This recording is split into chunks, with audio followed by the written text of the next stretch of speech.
Hello everyone and welcome. Now I'd highly advise that you fasten your seatbelts for this Grand Prix, like I'm doing now. What's that? You don't have a seatbelt to fasten? Oh, ha ha, you're dead.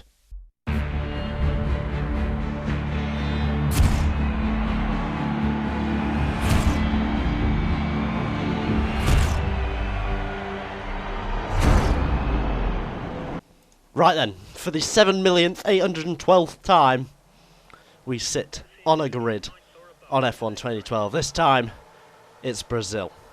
I'm in P13, I'm in a Lotus Renault, and I'm away, and almost instantaneously the Toro Rosso's completely cut off the Force India to my left and allowed me to take the position off him, and I'm such an inconsistent YouTuber.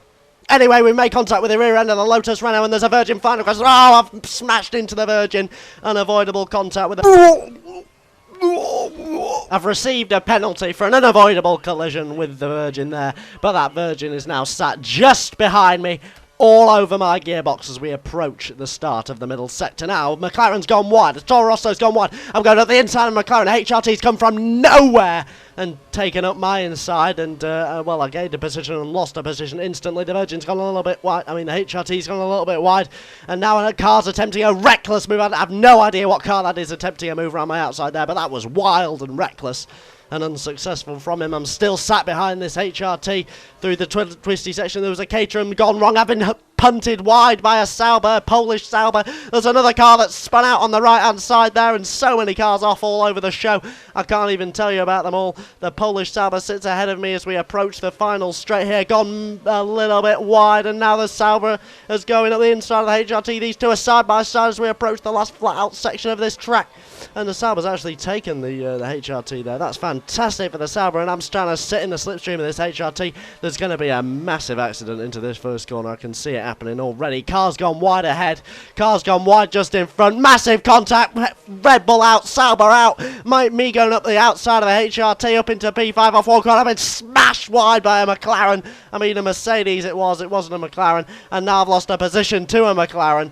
And oh god, I'm now a mere tenth of a second behind that McLaren. I'm all over his gearbox. We're in the middle sector now, and I'm looking to get past him into P6 as soon as possible. I've got another car that's just a tenth behind me, so that's the state of the scenario here. There's cars within tenths of each other, left, right and centre. The McLaren went a bit wide there, and I'm sticking my nose up the inside of the McLaren. That sounded horrendously wrong, and now I'm going around the outside of the McLaren through that outrageous corner, and I've pulled, well, that's overtakes of the week for you. That's sensational.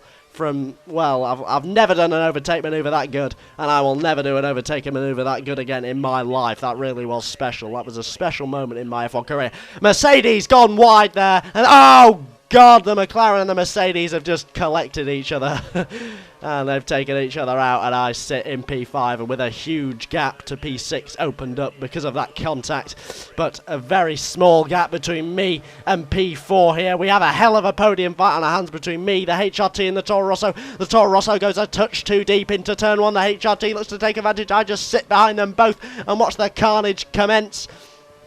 Yep, they're going side by side, but the HRT's been pushed a little bit behind the Toro Rosso. Two people have lost connection in rage of the whole scenario that's occurring. The Toro Rosso's gone deep again. I've taken the Toro Rosso, and now it's a podium fight between me and the HRT because the Toro Rosso's gone off somewhere, and he's dropped time, not masses, but he's dropped a bit of time, and now yeah, it's definitely between me and the HRT. So it's all down to this last sector now and whether I can get past this this American. Josh 482 is the target, and he's looking about as takeable as a spade right now. That similarly made about as much sense as algebra. But anyway, we approach the final corner side by side. This is too tough to call as I go for the inside line up into the final corner of the Grand Prix, but no, he's held that off, and he's got a very he's got quite a hell of a lead. I'm going to have to pull this back with the curves. He's gone to the inside, he's touched the grass, he's lost a lot of straight line speed. I'm gaining on him as we approach the line. I'm going around the outside now, I'm going to his slipstream again, now I'm going to the inside as I run to the line. He's made contact with me. Oh, I'm in the wall, I've smashed into the barriers, and I've come home in P5, well 4 really, but I've been shunted down to P8 because of the penalty. P9. Wow, that's a massive kick to the dick. I crossed the line in 4th and finished 9th because of a penalty that was unavoidable. Wow. Anyway, that was a pretty crazy run to the line. I hope you enjoyed it. I will be back next week. Thank you ever so much for watching. Goodbye. Anyway, we're going through the first corner. I've made contact with the rear end of the Lotus Renault. Oh, I've smashed into the Lotus Renault. I mean, oh, it's a Virgin. It's a Virgin.